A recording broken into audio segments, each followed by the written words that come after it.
The morning mist had barely lifted from the mountain pasture when Tobias Merrick found her standing like a blood-soaked monument among the carnage, 3 massive gray wolves lying dead at her feet, and his entire flock of goats huddled behind her, terrified but unharmed. He froze on the rocky path, his walking stick clattering from his hand to bounce down the hillside. The orc woman stood perfectly still, her chest heaving with exertion, muscles taut beneath skin the color of spring moss. Blood streaked her arms and spattered across her leather vest, though Tobias could not tell how much was hers and how much belonged to the wolves. Her dark hair hung in a thick braid down her back, and when she turned to look at him, he saw the small tusks that curved up from her lower jaw, white against her full lips. Her amber eyes were wide, almost frightened, as if she expected him to run screaming or attack. Neither of them moved. The goats bleated nervously, pressing closer to the rocks. One of the wolves twitched in its death throes, and the orc woman's hand went to the crude knife at her belt, but the animal was already gone. "You saved them," Tobias heard himself say, his voice hoarse in the morning air. "You saved my flock." The orc woman's eyes narrowed, confusion flickering across her broad features. Her hands were trembling, he realized. Not from fear, but from the aftermath of violence, the way his own hands had shaken after the border skirmishes years ago when he had still been a soldier. "I heard them crying out," she said, her voice deeper than a human woman's but not unpleasant. Each word was carefully pronounced, as if she was unused to speaking the common tongue. "The wolves came from the high rocks, 3 of them. They would have killed many." Tobias took a careful step forward, then another. The orc woman watched him with the wariness of a wild creature, her weight shifting to the balls of her feet as if ready to flee. He could see now that she was wounded, a long gash across her left forearm still bleeding freely, and claw marks raked across her shoulder. "You are hurt," he said, keeping his voice gentle the way he did when approaching a spooked animal. "Let me help you, please. You are not afraid." The question came out half disbelieving, half hopeful. "Should I be? You just killed 3 wolves with your bare hands to protect my goats. If you wanted to harm me, I imagine I would already be dead." A ghost of something that might have been humor touched her features, but it vanished quickly. "Most humans see only monster when they look at orc." "Most humans are idiots," Tobias said bluntly. He moved past her slowly, checking on his goats, counting heads to make sure none had been taken before the orc woman had arrived. All 23 were accounted for, though they were agitated and frightened. He ran his hands over them, checking for injuries, finding only minor scrapes. When he turned back, the orc woman had not moved, still standing among the dead wolves like a statue carved from jade. "What is your name?" he asked. She hesitated so long he thought she might not answer. "Grishka. I am Tobias Merrick." He gestured down the hillside toward the stone cottage barely visible through the trees. "My home is there. I have clean water, bandages, food if you are hungry. It is the least I can do." "You would invite orc into your home?" Grishka's voice was flat, but her eyes betrayed her shock. "I would invite my savior into my home," Tobias corrected. "Please, let me tend those wounds before they fester." She looked down at her arm as if seeing the injury for the first time, and Tobias saw the exact moment the pain registered on her face. Her jaw tightened, and she pressed her other hand over the gash. "I will not steal," she said quietly. "I will not break things. I will leave when you tell me to leave." The words cut at something in Tobias's chest. He wondered what sort of treatment this woman had endured to make such promises before even accepting basic hospitality. "Come on," he said gently. "Help me get these stubborn creatures back down the mountain, and then we will see about getting you patched up." Grishka moved with surprising grace despite her injuries, helping to guide the goats down the narrow path. She seemed to know what she was doing, positioning herself on the opposite side of the flock from Tobias, keeping the animals from straying toward the steeper drops. The goats, oddly enough, did not seem afraid of her once they were away from the wolf carcasses. Perhaps they recognized her as their protector. The walk down took nearly half an hour, and by the time they reached the cottage and its surrounding paddocks, Grishka's face had gone pale beneath her green skin, her movements stiff with pain. Tobias quickly secured the goats in their enclosure, making sure they had fresh water, then turned to find Grishka standing awkwardly beside his front door, not entering. "Inside," he urged, pushing the door open. "Sit by the fire." His cottage was simple but clean. A single large room with a hearth at one end, his bed at the other, and a sturdy table with 2 chairs in between. Shelves lined one wall, holding his meager possessions and supplies. A ladder led up to a small loft where he kept feed and equipment. It was not much, but it was his, bought with his soldier's pension after he had left the army seeking peace and solitude. Grishka stepped inside with visible reluctance, her eyes darting around as if cataloging every detail, every potential threat. She was taller than him by several inches, he realized, with shoulders that spoke of years of hard labor or combat training. Her hands were calloused, the knuckles scarred. "Sit," he said again, pointing to one of the chairs. He moved to the hearth, stirring up the coals from the morning fire and adding fresh wood. Then he fetched his medical supplies, the same kit he had kept from his army days, and brought it to the table along with a basin of water from his rain barrel and clean cloths. Grishka sat rigidly, watching his every move. When he reached for her injured arm, she flinched but did not pull away. "This is going to hurt," Tobias warned as he began cleaning the wound. The gash was deep, the edges ragged where the wolf's teeth had torn her flesh. She would have a scar. "You need to tell me if you feel faint." "Orcs do not faint," Grishka said through gritted teeth. "Everyone faints if they lose enough blood," Tobias replied. He worked as quickly and gently as he could, washing away the dried blood, checking for dirt or debris in the wound. Her muscle tone was impressive, he noted clinically, trying not to think about how warm her skin was beneath his fingers. She held perfectly still despite what must have been considerable pain, her breathing controlled. "Why were you on the mountain?" he asked, trying to distract her as he prepared needle and thread. "This is human territory." "No territory," Grishka said quietly. "Exiled, cast out from clan 3 moons ago. I have been living in the high caves, hunting, surviving." Tobias paused in threading the needle. "Why were you exiled?" Her amber eyes met his, and he saw old pain there, deeper than any physical wound. "I refused to kill human child. Raiding party found farmstead, wanted to take everything. I said no. Chieftain's son tried to kill child anyway. I stopped him, broke his arm. So Chieftain cast me out, said I was traitor to orc blood." "You saved a child's life," Tobias said, his voice rough. "I saved enemy," Grishka replied bitterly. "That is how clan saw it. Humans and orcs are always enemies. That is the way of things." "That is the way of stupid things," Tobias muttered.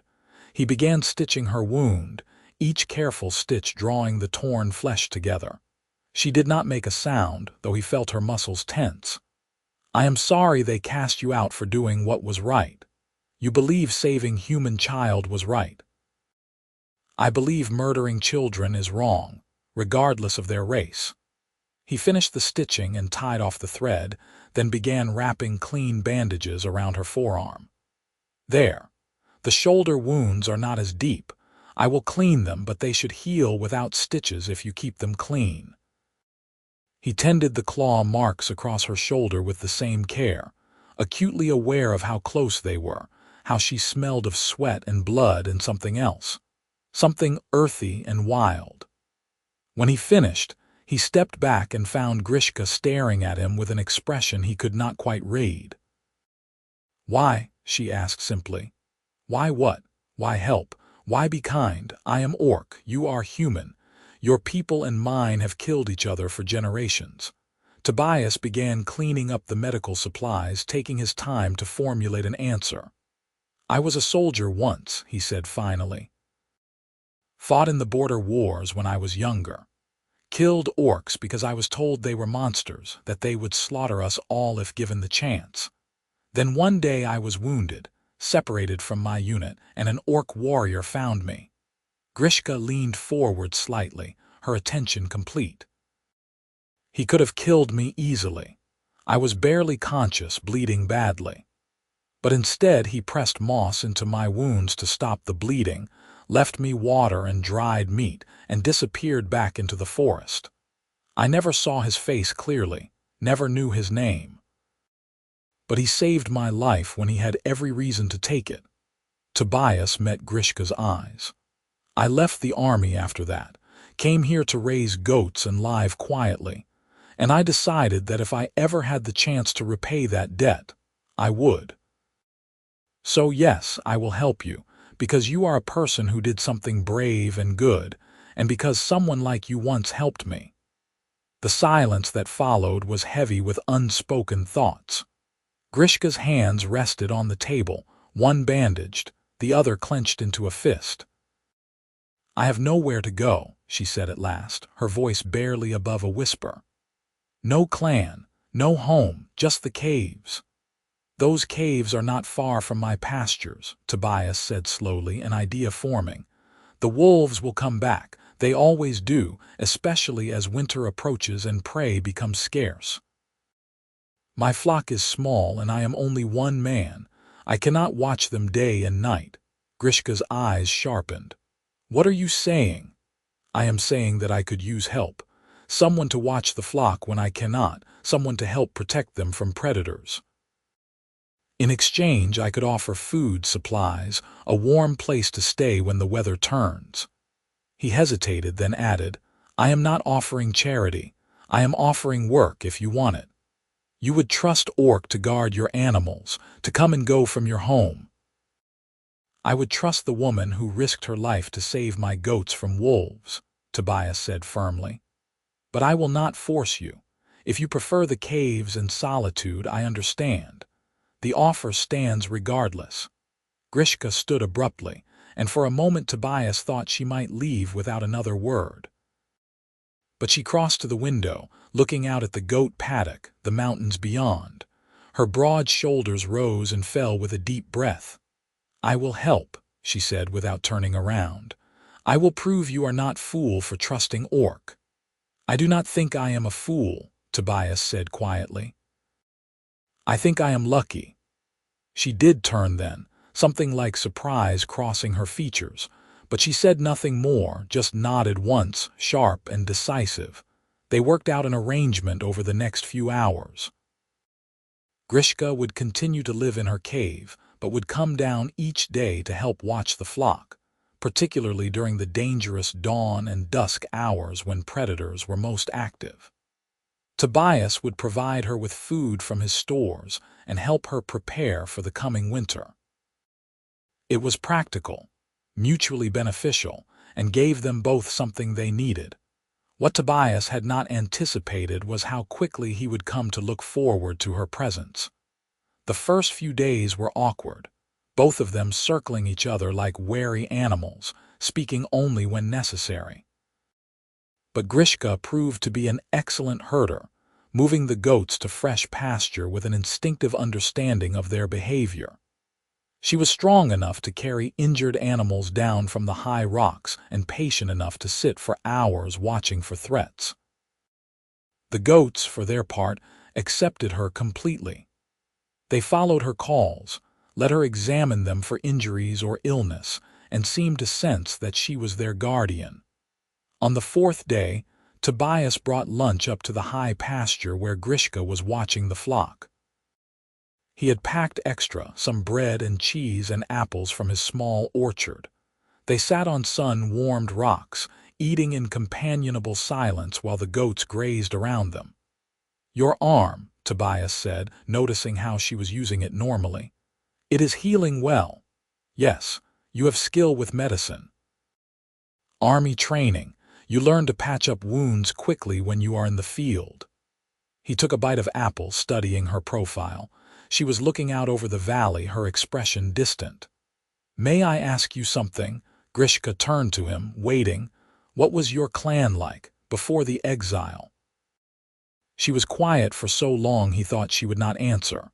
Then, slowly, she began to speak. "Clan was strong. Good hunters, fierce warriors. I was proud to be part of it. My mother taught me to track and fight. My father made weapons, the best in 3 clans. Her voice softened. "I had 2 younger brothers. They were learning to be warriors. You miss them. Every day, but I cannot go back. Exile is exile. If I return, they will kill me." She took a breath. "It is the way. I knew the cost when I made my choice." "A child's life was worth the cost," Tobias said firmly. "I hope so." Grishka met his eyes. "Sometimes, in the dark, I wonder if I should have stayed silent. Let the chieftain's son do what he would do. I would still have my family, my place. But you would not be able to live with yourself." "No," she admitted. "I would not. When I saw that child, so small, crying for his mother, I saw my brothers at that age. I could not do it. Could not let it happen." Her hands clenched. "The chieftain said I was weak, said orcs do not show mercy to enemies, but I do not think protecting defenseless child is weakness. I think killing child is cowardice." "You are right," Tobias said quietly, "and your chieftain is wrong. What you did took more courage than any battle." Grishka looked at him for a long moment, something shifting in her expression. "You are strange human, Tobias Merrick." "I have been told that before," he said with a slight smile. "Usually not as a compliment." "It is compliment," she said seriously. "Strange is good. Strange means thinking for yourself, not following like sheep." She gestured at the goats. "No offense to the goats." Tobias laughed, surprised by the small joke. Grishka's lips curved very slightly, almost a smile, and he felt something warm bloom in his chest. The days turned into weeks, and the awkwardness between them melted away like snow in spring sun. They developed routines, small rituals that marked their growing ease with each other. Tobias would bring breakfast up to the pastures, and they would eat together while planning the day's work. Grishka taught him orc techniques for reading animal tracks and weather signs. Tobias shared his knowledge of healing herbs and showed her which plants in the high meadows could be used for medicine. They talked about everything and nothing. Grishka told him stories of her clan, of orc customs and traditions. She described the great gathering fires where the clans would meet to trade and share news, the ritual combats that determined leadership, the songs her mother had taught her. Tobias shared his own history, growing up on a farm much larger than this one, losing both parents to fever when he was 16, joining the army because he had nowhere else to go and no other skills. "You have skills," Grishka objected one afternoon as they worked together to repair a damaged section of fence. "You are good with animals, good with your hands, good at making things grow. These are important skills." "Not as impressive as killing 3 wolves barehanded," Tobias said, testing the stability of the post he had just set. "I did not kill them barehanded," Grishka said. "I had knife." "You know what I meant." She shrugged, holding the next post steady while he packed earth around its base. "Fighting is just training and practice. Anyone can learn. But patience, gentleness, knowing how to heal instead of harm, these are gifts. Not everyone has them." Tobias looked up at her, at the serious expression on her face, and felt his heart do something complicated in his chest. The afternoon sun caught in her dark hair, brought out bronze undertones in her green skin. There was a smudge of dirt on her cheek, and he had to resist the sudden, absurd urge to reach up and wipe it away. "Thank you," he said quietly. Grishka nodded, then hefted the next fence post with easy strength. They worked in silence for a while, but it was a comfortable silence, the kind that exists between people who have learned to simply be in each other's presence. That night, Tobias lay in his bed listening to the wind in the trees and admitted to himself what he had been trying to ignore for days. He was attracted to Grishka, not just grateful for her help, not just respectful of her skills and character, but genuinely, deeply attracted to her. The realization should have troubled him more than it did. She was an orc, and he was human. It was forbidden by the laws of both their peoples. But lying there in the dark, all he could think about was the sound of her laugh when he had told a particularly bad joke that morning, the way her eyes crinkled at the corners, the warmth of her shoulder when they had sat close together watching the sunset. He was in dangerous territory, he knew. But he could not seem to make himself care. The first true cold snap came in late autumn, arriving overnight with teeth that bit through clothing and made the goats huddle miserably in their shelter. Tobias went up to the pastures early, worried about Grishka in her cave with what he knew were limited supplies and no proper fire pit. He found her already with the flock, but she was moving stiffly, her lips tinged with blue.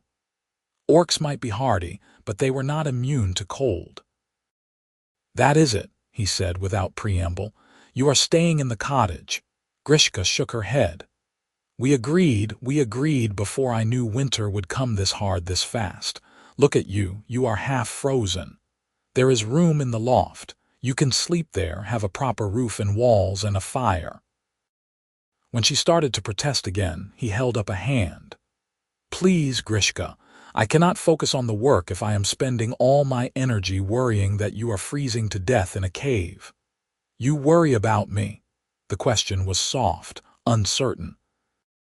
"Of course I do," Tobias said, then realized how that might sound. "You are my friend," he added quickly. "I would worry about any friend in a cold cave." Something flickered across Grishka's face, too quick for him to read. "I do not want to intrude on your space." "You would not be intruding." "Honestly, it would be nice to have company in the evenings. It gets lonely up here." That was true, though he had not really noticed the loneliness until she had come along and shown him what companionship felt like. Grishka studied him for a long moment, then nodded slowly.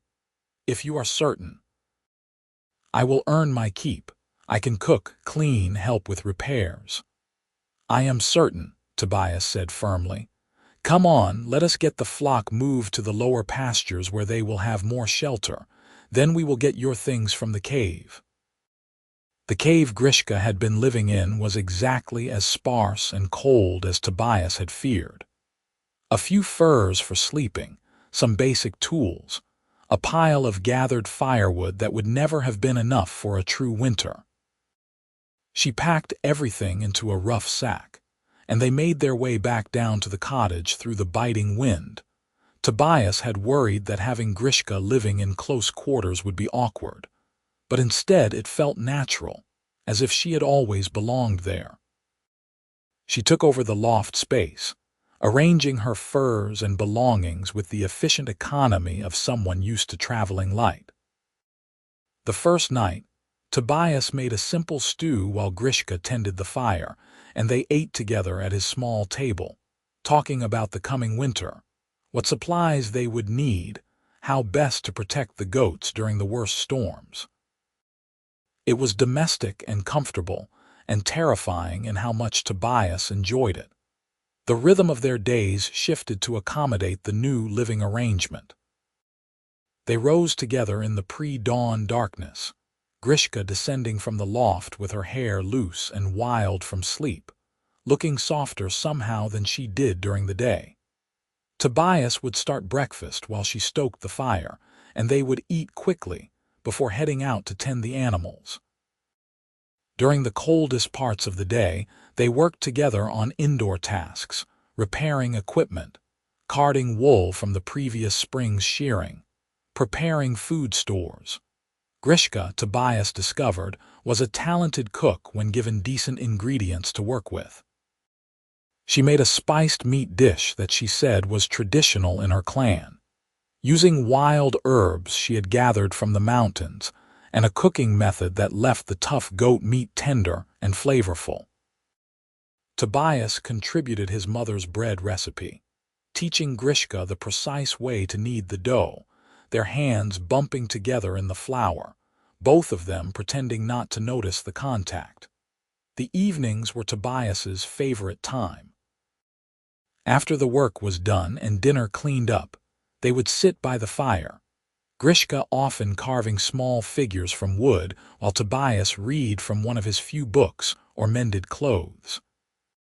They talked, long, rambling conversations that jumped from topic to topic. Or sometimes they simply sat in peaceful quiet, the only sounds the crackle of flames and the wind outside. One night, nearly 2 weeks after Grishka had moved into the cottage, a fierce storm rolled in, battering the sturdy stone walls with wind and freezing rain. Tobias woke to the sound of something crashing outside and hurried down from his bed, pulling on his coat. Grishka was already at the window peering out into the darkness. "The goat shelter," she said tensely. "Part of the roof has come loose. They will be exposed to the weather." "We have to secure it," Tobias said, already reaching for his boots. "In this cold, they could die by morning." They went out together into the teeth of the storm, wind tearing at their clothes, icy rain stinging exposed skin. The goats were bleating in panic, huddled in the corner of their shelter away from where one side of the roof had torn free and was flapping wildly. Tobias grabbed his tools while Grishka calmed the animals, her low voice somehow carrying over the wind. Then she climbed up onto the shelter's frame, her strength and size making it easier for her to reach the damaged section. Tobias handed up boards and nails, holding his lamp high so she could see what she was doing, both of them soaked through within minutes. It took nearly an hour of brutal, exhausting work, but finally the roof was secured, the goats safe and settling back down. Tobias and Grishka staggered back to the cottage, shaking with cold, their fingers numb and clumsy. "Fire," Tobias managed through chattering teeth. "Get the fire built up. We need to get warm and dry." Grishka, moving with single-minded focus, stirred the coals and added wood until flames were leaping in the hearth. They stripped off their soaked outer clothing, hanging everything to dry, both too cold and miserable to be self-conscious. Tobias wore only his undershirt and trousers, Grishka down to her thin undertunic, and they huddled as close to the fire as they could, trying to force warmth back into frozen limbs. "Your hands," Grishka said suddenly, reaching for him. "They are too cold. You will get frostbite." She took his hands between hers, rubbing them gently, and Tobias inhaled sharply at the contact. Her hands were larger than his, calloused and strong, but the touch was incredibly gentle. He could feel the warmth of her palms seeping into his frozen fingers, the careful way she worked feeling back into each digit. "Better?" she asked, looking up at him. Their faces were very close. Tobias could see water droplets caught in her eyelashes, the fine texture of her skin, the way her pupils dilated slightly as she met his gaze. His heart was suddenly pounding for reasons that had nothing to do with the cold. "Better," he said, his voice rough. Grishka did not let go of his hands. They stayed like that, kneeling on the floor in front of the fire, fingers intertwined, just looking at each other. Tobias saw the exact moment she became aware of the shift between them, the way her breath caught, her lips parting slightly. "Tobias," she said softly, uncertainly. He should pull away. He should make a joke, break the tension, pretend that this was not happening. Instead, he leaned forward very slightly, giving her every chance to move back, to stop this before it began. Grishka closed the remaining distance between them. The kiss was soft, tentative, both of them clearly inexperienced with kissing someone so different. Her tusks made the angle slightly awkward, but they adjusted, and then there was only warmth and the gentle pressure of her lips on his, the sound of her breathing, the feeling of her hands tightening around his. When they finally pulled apart, Grishka's eyes were wide, her expression vulnerable in a way Tobias had never seen before. "I should not have," she started. "I wanted you to," Tobias interrupted. "I have wanted you to for weeks now.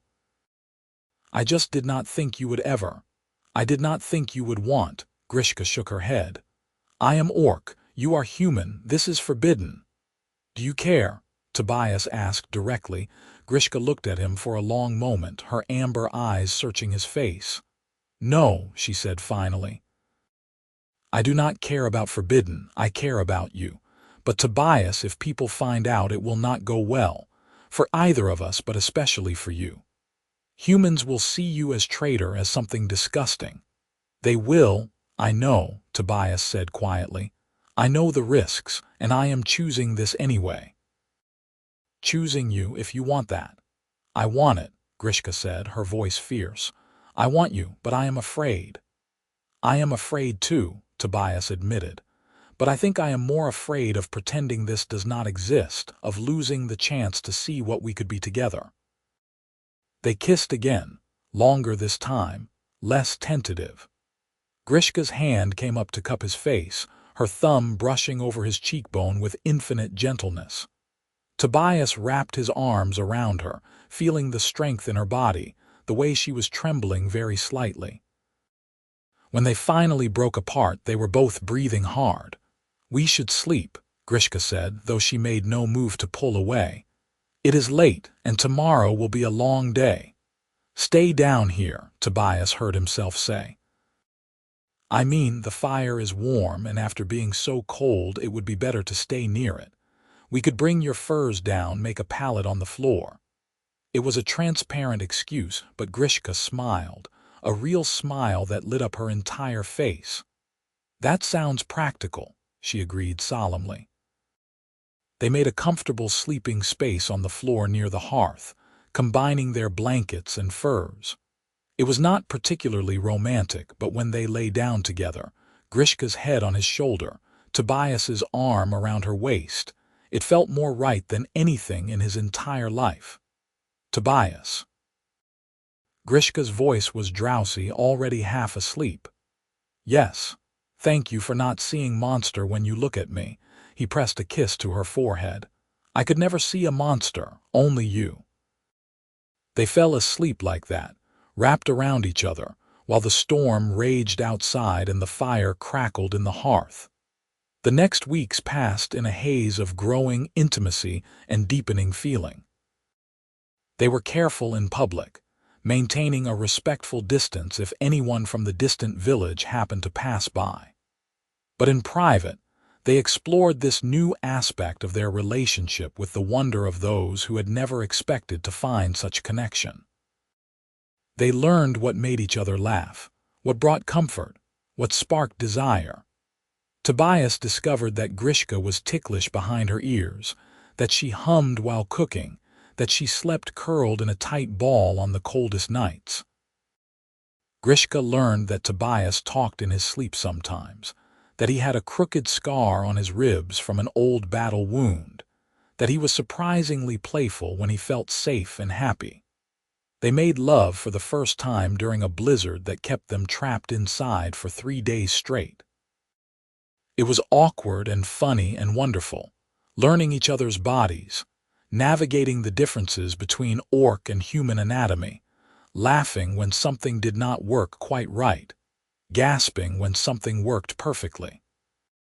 Afterwards, tangled together in Tobias's bed, Grishka had cried silently, and when Tobias asked what was wrong, she shook her head. "Nothing is wrong," she whispered. "Everything is so right it hurts. I never thought I would have this.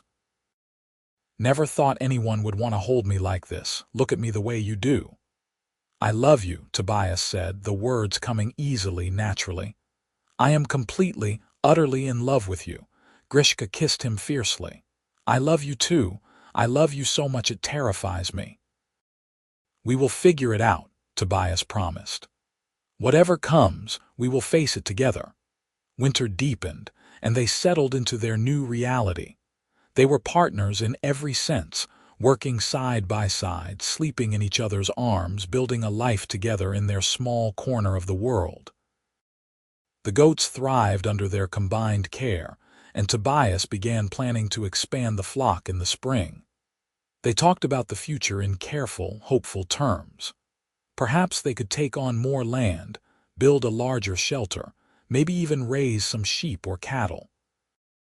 They could not risk going to the village together often, but they could be self-sufficient, creating their own small world where love mattered more than prejudice. The trouble came, as trouble so often does, from an unexpected direction. Tobias had gone down to the village to sell some cheese and wool, leaving Grishka with the flock. It was not unusual for him to make such trips alone, and they had agreed that the less Grishka was seen, the better. He completed his business quickly, purchased some supplies they needed, and was preparing to return home when he overheard a conversation in the general store.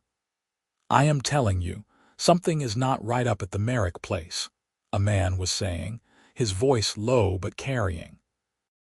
I was hunting up that way last week and I saw an orc, a big female, walking around like she owned the place. Tobias froze, pretending to examine a display of tools while straining to hear. You sure it was not just a trick of the light? Another voice asked skeptically. I know what I saw. Green skin, tusks, the whole lot. She was carrying water from the stream like she lived there or something. Maybe she was planning to rob him, or worse. That is what I thought too. We should organize a group, go up there and check on Merrick. Make sure the orc has not done something to him. Could be he does not even know she is there, lurking around. Tobias's mind raced. If a group came up to the cottage, they would find Grishka there. Would see how they lived together, how they looked at each other. The best-case scenario was that Grishka would be driven away or killed. The worst-case scenario was that they would both be punished, possibly executed for the crime of cross-species relations. He turned and walked out of the store as calmly as he could, but once he was out of sight, he broke into a run. The path up to his cottage had never seemed so long. His breath came in ragged gasps, his mind churning with plans and possibilities. They could run, both of them, head deeper into the mountains, find some remote place where no one would bother them. But winter was at its peak. They had limited supplies and the journey could kill them. They could try to explain, but he knew how that would go. No one would understand. No one would care that they loved each other. He burst through the cottage door, startling Grishka, who was stirring something on the stove. She took one look at his face and set down the spoon. What happened? Tobias told her everything in a rush of words. As he spoke, he watched Grishka's expression shift from alarm to resignation to something that looked like grief. I will go, she said when he finished. I will go tonight, head back into the high mountains. When the men come, you tell them that orc was stealing from you, that you chased her off. They will believe you. No, Tobias said flatly. Absolutely not. We are not doing this. Tobias, if they find me here, then we will deal with it together. He gripped her shoulders. I am not letting you go. I am not giving up what we have because some people are too narrow-minded to see past old prejudices. This is not about prejudice, Grishka said urgently. This is about survival, your survival. If they find out about us, they will not just drive me away. They will hurt you, maybe kill you. I cannot let that happen. And I cannot let you go back to living in a cave alone after everything we have built together. Tobias's voice cracked. I love you. Do you understand that? I love you more than I have ever loved anything. I am not losing you. Grishka pulled him into a fierce embrace. I love you too. which is why I have to go, to keep you safe." They held each other tightly, and Tobias felt the walls closing in, felt the world trying to tear apart what they had built. Then, slowly, an idea began to form. What if we went to them? He said into her shoulder. What if we did not wait for them to come to us with suspicion and anger? What if we presented ourselves honestly, showed them that you are not a threat? Grishka pulled back, staring at him. That is insane. They will never accept us. Maybe not all of them. But there are good people in that village. People who remember when I served in the army, who know I am not a fool or a traitor. If we show them how we live, how you protect the flock, how you have done nothing but help me, maybe some of them will listen. And if they do not, then at least we tried. At least we stood up for what we believe in, for our right to love who we choose. Tobias cupped her face in his hands. I am tired of hiding. I am tired of being afraid. Let us face this head-on together. Grishka searched his eyes, and he saw the moment she made her decision. Together, she agreed. They spent the rest of the day preparing, not for flight but for a confrontation. Grishka insisted on cleaning and repairing her armor and weapons, not as a threat, but as a sign of respect, showing herself as a warrior. Tobias gathered evidence of their work together, the improved state of the flock, the repairs they had completed, anything that would demonstrate the productive partnership they had built. That evening they sat together by the fire, neither of them able to eat much. Tobias held Grishka's hand, running his thumb over her knuckles. Whatever happens tomorrow, he said quietly, I want you to know that these months with you have been the happiest of my life. Mine too, Grishka said. You gave me back something I thought I had lost forever. Hope, purpose. A reason to believe that the world could be more than just survival and conflict. Whatever happens, Tobias repeated, we face it together. If they will not accept us here, we leave. We find somewhere else, somewhere more remote. But I am not giving you up. I want to be clear about that. I do not want you to give up your life here, your home, your work, everything you have built. You are my home now, Tobias said simply. Everything else is just property. They made love that night with a desperate tenderness, trying to memorize every touch, every whispered word, every shared breath. Afterwards, they lay awake watching the fire slowly die down, both knowing that their lives were about to change irrevocably. Morning came too quickly. They dressed carefully, Tobias in his best clothes, Grishka in her repaired armor, her weapons visible but sheathed. They looked at each other across the cottage, and Tobias saw his own determination reflected in Grishka's eyes. Ready? He asked. No, she said honestly. But let us go anyway. The walk down to the village was tense. They moved side by side, not touching but clearly together. When they reached the village's main square, people began to notice them immediately. Conversation stopped. Doors opened as people emerged to stare. Within minutes, a crowd had gathered, and Tobias could see fear and anger on many faces. Merrick, the village headman said, pushing through the crowd. He was an older man named Gregory Mason, gray-haired and usually fair-minded. What is this? Why have you brought an orc here? Her name is Grishka, Tobias said clearly, projecting his voice so everyone could hear. She has been living with me for months now, helping me tend my flock and protect my property. She saved my goats from wolves when she could have simply let them die. She has worked harder than any hired hand I could have paid for, and she has become someone I care for deeply. Murmurs rippled through the crowd, some shocked, some angry. You have been harboring an orc, someone shouted. Are you mad? She is the enemy, another voice called out. They kill our people, raid our farms. She has killed no one, Tobias shot back. In fact, she was exiled from her own clan for refusing to harm a human child. She gave up everything she knew, everyone she loved, because she would not participate in violence against innocents. That is the person you are calling enemy. It is a trick, someone muttered. Orcs are monsters. They cannot be trusted. Grishka stepped forward then, her voice carrying over the crowd. I understand your fear. I understand your anger. My people and yours have been at war for generations. But I am not your enemy. I am one orc, trying to survive, trying to find a place in a world that has rejected me. Tobias Merrick showed me kindness when he did not have to. He saw me as a person, not a monster. I am asking you to try to do the same. The headman looked between them, his expression troubled. This is not a simple matter. You are asking us to accept something that goes against everything we have been taught, everything we believe about orcs. I am asking you to judge me by my actions, not by my blood, Grishka said. I have harmed no one here. I have protected livestock, improved property, contributed to this community from a distance. What more can I do to prove my intentions? An older woman pushed forward, her weathered face thoughtful. Tobias recognized her as Nora Ford, a widow who lived alone on a farm northeast of the village. I saw you, she said to Grishka. A month ago, after that big snow, my cow had broken through the ice on the creek.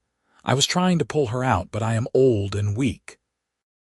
You came out of nowhere, pulled that cow free like she weighed nothing, then left before I could even thank you. Grishka nodded slowly. I remember. The cow was struggling. She would have died if someone did not help. Why did you not take credit? Nora asked. Why help me and then disappear? Because I knew how you would react if you saw me clearly. I thought it was better to help anonymously than not help at all. Nora turned to the crowd. This orc saved my cow and asked for nothing in return. She did it because it was right, not for reward. I am not saying we should all welcome orcs with open arms, but perhaps this one deserves a chance. There were some nods, but also plenty of skeptical faces. The headman rubbed his temples, clearly struggling with the situation. You are asking for acceptance of something unnatural, he said to Tobias. You and she together, it is not the way of things. Many things that are natural were once called unnatural, Tobias replied. Once people said it was unnatural for commoners to own land, for women to make decisions about their own lives, for former soldiers to leave the army and live in peace. The world changes. We can change with it or be left behind. Pretty words, a voice called out, but this is still an orc. Still dangerous. I have been living alone with her for months, Tobias said. If she wanted to harm me, do you not think she would have done so by now? Instead, we work together, live together, support each other. She is no more dangerous than any of you would be if someone threatened your home or loved ones. Loved ones. The headman seized on the words. Are you saying what I think you are saying? Tobias took a deep breath. This was the moment of greatest risk. But there was no point in half measures now. Yes, I love her, and she loves me. We are together in every sense of the word. The crowd erupted in shocked exclamations and angry shouts. Someone threw a stone that bounced off the ground near their feet. Grishka tensed, her hand going to her weapon, but Tobias caught her arm. No, he said quietly. We do this peacefully or not at all. The headman held up his hands, calling for quiet.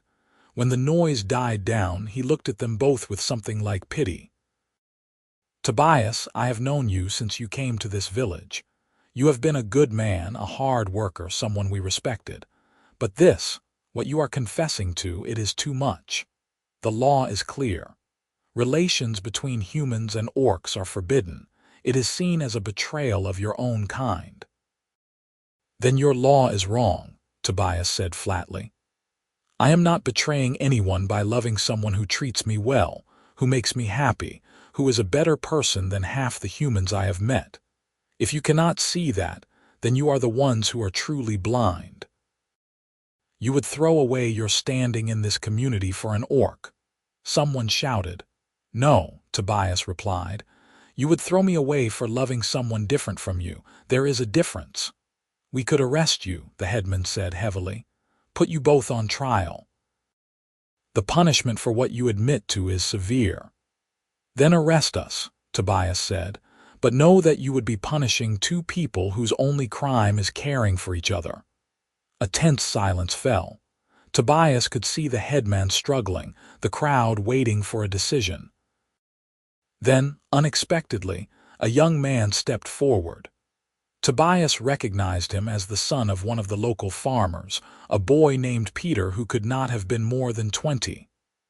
"I think we are wrong," Peter said, his voice shaking but determined. "My father told me stories about the war, about the terrible things both sides did. But he also told me that most soldiers on both sides were just people trying to survive, doing what they were told.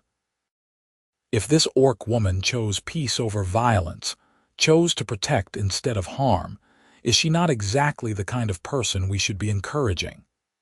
And if Tobias Merrick, who fought for us, who has lived among us honorably, says she is good, should we not at least consider that he might be right?" A few people nodded, not many but a few. Nora Ford spoke up again. "The boy has a point. Maybe it is time we started judging people by their character instead of their race." "It is not that simple," another villager protested. "What about the raids, the deaths? My brother was killed by orcs." "And how many orcs were killed by humans?" Grishka asked quietly.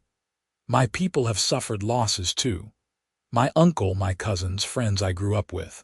War takes from everyone, but holding on to hate will not bring them back. It will only create more death." The crowd was shifting. Tobias could feel it. Not toward full acceptance, but at least toward uncertainty, toward the possibility that their assumptions might be wrong. It was more than he had hoped for. The headman was quiet for a long time, studying them both. Finally, he spoke. "I cannot condone what you are doing. The law is the law, but I also cannot in good conscience punish you for what amounts to living peacefully and productively. So here is my decision. You will leave this village, both of you. You will not return except for necessary trade, and you will keep your relationship private when you do. You will not speak of it, will not try to convince others to accept it. In exchange, we will not pursue charges, will not hunt you down or report you to higher authorities. You will live your lives and we will live ours, and we will all pretend that this conversation never happened." It was not perfect. It was not the acceptance Tobias had hoped for, but it was survival, and it was more than he had realistically expected. "That is acceptable," he said. "Grishka." The headman asked, "Do you agree to these terms?" "I agree," Grishka said. "Thank you for showing mercy when you did not have to." The headman nodded curtly. "Then we are done here. Go back to your mountain, both of you, and remember what I said. Do not cause trouble, and we will not make trouble for you." They left the village with as much dignity as they could muster, aware of all the eyes watching them go. Neither spoke until they were well up the mountain path, the village hidden behind the trees. Then Tobias let out a long, shaky breath. "That went better than I expected," he admitted. "We are still exiles," Grishka pointed out, "just not hunted ones. We have each other and we have our home. That is more than many people have." Grishka stopped walking and turned to him, her expression intense. "You gave up your place in the community for me, your standing, your reputation, everything." "I chose you," Tobias corrected. "I chose us, and I would make the same choice 1,000 times over." She kissed him there on the mountain path, fierce and grateful and full of love. When they broke apart, they continued up to the cottage hand in hand. Life settled into a new rhythm after that. They were more isolated than before, but they had each other and their work. Tobias still went to the village occasionally to trade, and people were coldly polite but not hostile. Nora Ford always greeted him warmly and sometimes sent along small gifts. jars of preserves or bundles of herbs, her quiet way of showing support. A few others followed her example, not many, but enough to show that not everyone was against them. Spring came, bringing new life to the mountains. The goats had kids, doubling the size of the flock. Tobias and Grishka worked together to expand their operation, building a larger shelter, clearing more pasture. They talked about the future in concrete terms now, planning for years ahead. Should they try to get sheep? Perhaps some chickens? They could build a proper barn, maybe even a second cottage if they needed more space for storage or guests, though Grishka laughed at that last idea. Who would visit us? She asked. Two outcasts living on a mountain. You never know, Tobias said. The world is changing. Slowly, but it is changing. Maybe someday there will be others like us, others who choose love over prejudice. We could be an example. You are an optimist, Grishka said, but she was smiling. I am a realist, Tobias countered. I realize that what we have is rare and precious. I realize that I wake up every morning grateful for you. I realize that I want to spend the rest of my life by your side. Grishka set down the tool she was holding. Tobias Merrick, are you proposing to me? He had not planned it, but suddenly he realized that was exactly what he was doing. Yes, he said, his heart pounding. Yes, I am. I know we cannot have a legal marriage, cannot stand up in a church or have it recognized by any authority, but we can make our own promises, our own commitment. Grishka, will you be my wife in all the ways that matter? Her eyes were bright with emotion. Yes, she said, her voice thick. Yes, I will be your wife, and you will be my husband. We will make our own traditions, our own family. They married themselves on a warm evening in late spring, standing on the high meadow where they had first begun to know each other. There were no witnesses except the goats and the setting sun. Tobias spoke vows he had written himself, promising to love and cherish Grishka for all his days, to stand by her in hardship and joy, to build a life with her that honored them both. Grishka spoke her own vows in her native language, the orc words rolling and powerful, then translated them into the common tongue so Tobias could understand. She promised to protect him, to walk beside him, to share her strength and her heart with him always. They exchanged simple rings that Tobias had carved from wood, etching their names into the smooth surface. Then they kissed as husband and wife, and Tobias felt a completeness he had never known was possible. Summer passed in a golden haze of contentment. Their expanded flock thrived, and Tobias was able to save a decent amount from the sale of wool and cheese. They added chickens, which Grishka took to with surprising enthusiasm, building them an elaborate coop and fussing over them like children. In the evenings, they would sit outside watching the sun set over the mountains, Grishka's head on Tobias's shoulder, talking about anything and everything. One warm afternoon in late summer, they had a visitor. Tobias looked up from the garden to see a figure making their way up the path. He tensed, but as the person drew closer, he recognized the young man who had spoken up for them in the village, Peter. "Hello," Peter called out nervously. "I hope I am not intruding." Grishka emerged from the cottage, saw their visitor, and moved to stand beside Tobias. "What brings you here?" she asked, not unkindly but wary. Peter looked between them, seeming to gather his courage. "I wanted to thank you," he said, "both of you, for what you did in the village that day." "We did not do much," Tobias said. "We just told the truth." "You stood up for what you believed in, even when everyone was against you. That took courage." Peter shifted his weight. "The truth is, I have been seeing someone, an orc woman.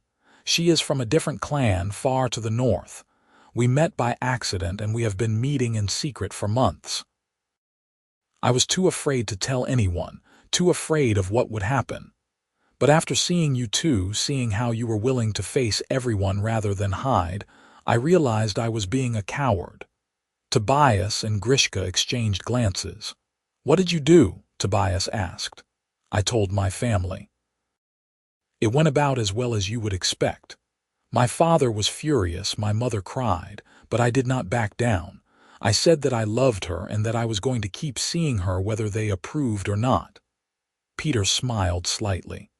"They have not disowned me yet, so I am taking that as a good sign. I just wanted you to know that what you did mattered. It gave me the courage to stop hiding." "What is her name?" Grishka asked. "Your orc woman, Kara. She is smart and funny and kind. She teaches me about orc culture and I teach her about human traditions. We are learning together." Peter looked almost shy. "I was hoping maybe we could visit sometimes. It would help to know other people who understand, who are navigating the same challenges." "Of course," Tobias said immediately. "You are welcome here anytime, both of you." They sat and talked for hours, Peter sharing his story, Grishka and Tobias offering advice based on their own experiences. When Peter finally left, promising to return with Kara soon, Tobias felt something he had not expected to feel, hope for a larger change. "Maybe we are not so alone after all," he said to Grishka that night. "Maybe not," she agreed. "Maybe we are the beginning of something." Autumn came, and with it, unexpected news. Grishka had been feeling unwell for a few weeks, tired and nauseous. At first they thought it was just a stomach ailment, but when the symptoms persisted, a different possibility occurred to them. "I might be with child," Grishka said quietly one morning, her hand on her abdomen. "It is possible. Human and orc can sometimes produce offspring, though it is rare." Tobias sat down heavily, his mind reeling. "A baby," he said wonderingly. "Our baby." "Are you afraid?" Grishka asked. He thought about it honestly. "Yes," he admitted. "I am afraid of how we will protect a child, of what kind of life we can offer them, of how the world will treat them. But I am also incredibly happy. The idea of having a family with you, of raising a child together, it is more than I ever dreamed of." Grishka's eyes were bright. "I am afraid too, but I think we can do this. We have already overcome so much. We can overcome this too." They prepared as well as they could, Tobias reading every medical text he owned, Grishka drawing on orc traditions for pregnancy and childbirth. Peter and Kara visited regularly now, bringing supplies and support. Kara, it turned out, had training as a midwife in her clan, and she promised to be there when the time came. Winter arrived again, their second together, and Grishka's pregnancy progressed. She remained strong and active, insisting on continuing her work even as her belly grew. Tobias fussed over her constantly, making sure she ate enough, rested enough, stayed warm. She tolerated his hovering with patient amusement. On a cold night in deep winter, Grishka went into labor. Tobias sent word to Kara, and she arrived within hours with Peter. The labor was long and difficult, and Tobias spent the entire time terrified, holding Grishka's hand, wiping her forehead, feeling utterly helpless. But as dawn broke, painting the snow outside in shades of pink and gold, their daughter was born. She was tiny, wrinkled, and perfect. Her skin was a pale green, lighter than Grishka's but clearly orc. She had small tusks already visible, but her features were a blend of both her parents, human and orc traits combined into something entirely unique. Grishka held her with shaking hands, tears streaming down her face. "She is beautiful," she whispered. Tobias could not speak, could only stare at this tiny person they had created together, this living proof of their love. When his daughter opened her eyes and looked at him, he felt his heart expand impossibly. "What should we name her?" he managed finally. Grishka thought for a moment. "Ilara," she said. "It means hope in my language, hope for a better future." "Ilara Merrick," Tobias said, testing the name. "It is perfect." The months that followed were exhausting and wonderful in equal measure. They learned to be parents together, sharing the work, supporting each other through the sleepless nights and constant worry. Alara was a healthy, happy baby, growing quickly, showing signs of her mixed heritage in both her strength and her curiosity. Peter and Kara became regular visitors, so much so that they eventually built a small cabin on the neighboring land, forming a little community of mixed couples.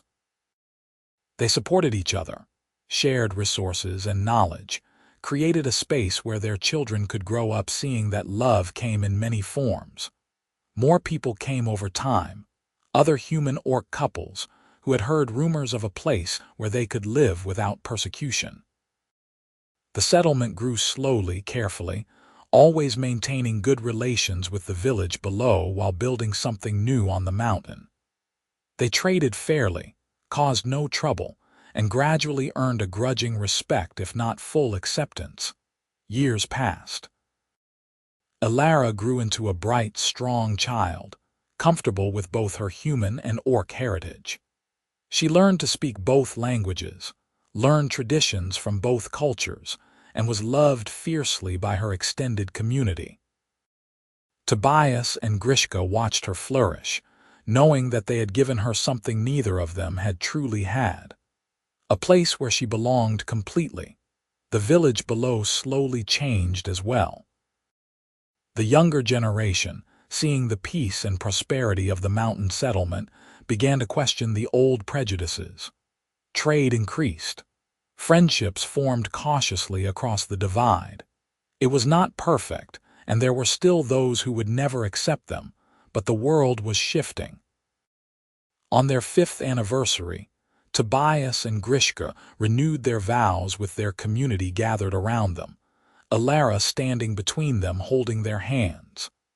The ceremony was a blend of human and orc traditions, witnessed by friends who understood what they had built together. Afterwards, as the celebration continued around them, Tobias pulled Grishka aside to the place where they had first married themselves. "You remember that day?" he asked, looking out over the mountains. "When I found you standing over those dead wolves?" "Every detail," Grishka said. "I remember thinking my life was over, that I would die alone in those caves. Then you offered me kindness I did not expect and did not deserve."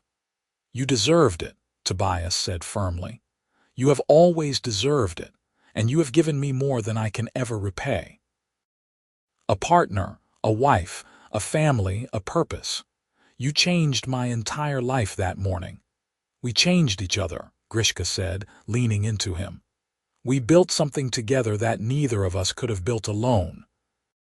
They stood there watching the sun set, Alara's laughter drifting up from the gathering below, the sounds of their community celebrating around them. It was not the life either of them had imagined, but it was theirs, built on love and courage and the willingness to see past fear to possibility. "I love you," Tobias said, the words as true as the first time he had spoken them. "I love you too," Grishka replied. "Forever." The stars began to emerge overhead, and down in the cottage someone started playing music.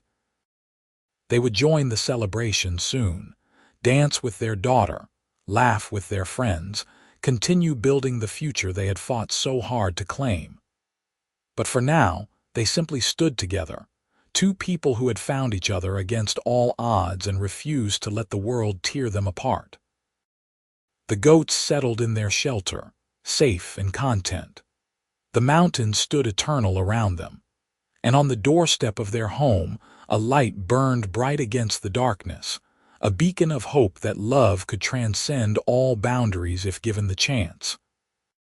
Tobias thought back to that morning, seeing Grishka blood-streaked and fierce, protecting his flock from wolves. He had seen a person in need, a warrior with honor, someone worth knowing.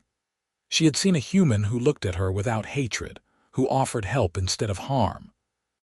From that single encounter, everything had changed. Their story would be told in the years to come, part of the slowly evolving history of their world. The Goatherd and the orc warrior who chose love over tradition, who built a family and a community in defiance of every rule. Some would see them as rebels, others as romantics, still others as fools, but they knew the truth. They were simply two people who had found each other when they needed it most, who had built something beautiful from nothing, who had proven that the barriers between people were not as insurmountable as everyone believed. As they walked back down to join the celebration, hand in hand, Tobias looked at the home they had built, the life they had created, the daughter who represented their hopes for the future, and felt a deep and abiding peace. He had found what he had been searching for all along, even when he did not know he was searching. He had found home, not in a place but in a person, in the love that had grown between them, in the family they had formed and the community they had nurtured. The world was still divided, still filled with prejudice and fear. But here on their mountain, they had created something different. A place where love mattered more than bloodlines, where character counted more than species, where the only requirement for belonging was a willingness to treat others with respect and kindness. It had started with 3 dead wolves and a flock of saved goats. It had grown into a revolution of the heart, quiet but profound, changing lives one person at a time. And it all began because a Goatherd looked at an orc and saw not a monster, but a miracle. They danced late into the night, Tobias and Grishka, surrounded by friends and family, their daughter sleeping peacefully in a neighbor's arms. The music echoed off the mountains, a sound of joy and defiance, a celebration of everything they had overcome and everything they had yet to achieve. When the party finally wound down and they retired to their cottage, Alara curled up between them in their bed. Tobias lay awake for a while, listening to his wife and daughter breathing in the darkness. He thought about the soldier he had been, lost and broken, seeking peace. He thought about the scared orc woman standing among dead wolves, expecting rejection and finding acceptance instead. "Thank you," he whispered to whatever gods might be listening. "Thank you for that morning. Thank you for bringing her into my life." Grishka stirred, her hand finding his in the dark. "Talking to yourself," she murmured sleepily. "Talking to the universe," Tobias replied, expressing gratitude. I am grateful too, every day." She squeezed his hand. "Now sleep, husband. Tomorrow we have work to do." He smiled in the darkness and closed his eyes, content in the knowledge that tomorrow, like every day since that first morning, he would wake up beside the person he loved, ready to face whatever challenges came their way. Together, they had proven that love was stronger than fear, that understanding could overcome prejudice, that two people from different worlds could build a bridge between them and invite others to cross. It had not been easy. It would not be easy going forward. But as Tobias drifted off to sleep, his family safe and warm beside him, he knew with absolute certainty that every struggle had been worth it. The Goatherd had found an orc girl standing over 3 dead wolves, protecting his flock. And in saving his goats, she had saved him too, given him a reason to believe in something greater than himself, shown him that the divisions between people were not as deep as he had been taught. From that single moment of unexpected kindness, of seeing past fear to the person beneath, everything had changed. 2 lives saved, then joined, then multiplied into a family, a community, a small but powerful example of what the world could become if people were willing to look beyond the surface and see the shared humanity beneath. That was their legacy. Not wealth or power or fame, but the simple, profound truth that love knows no boundaries except the ones we create ourselves. And those boundaries, they had proven, could be overcome by courage, compassion, and the willingness to choose hope over hate. The mountains stood silent around them, ancient witnesses to their story. The stars wheeled overhead in their eternal dance, and in a small stone cottage on a high meadow, a family slept peacefully, knowing they were loved and safe and exactly where they belonged. It was enough, more than enough. It was everything.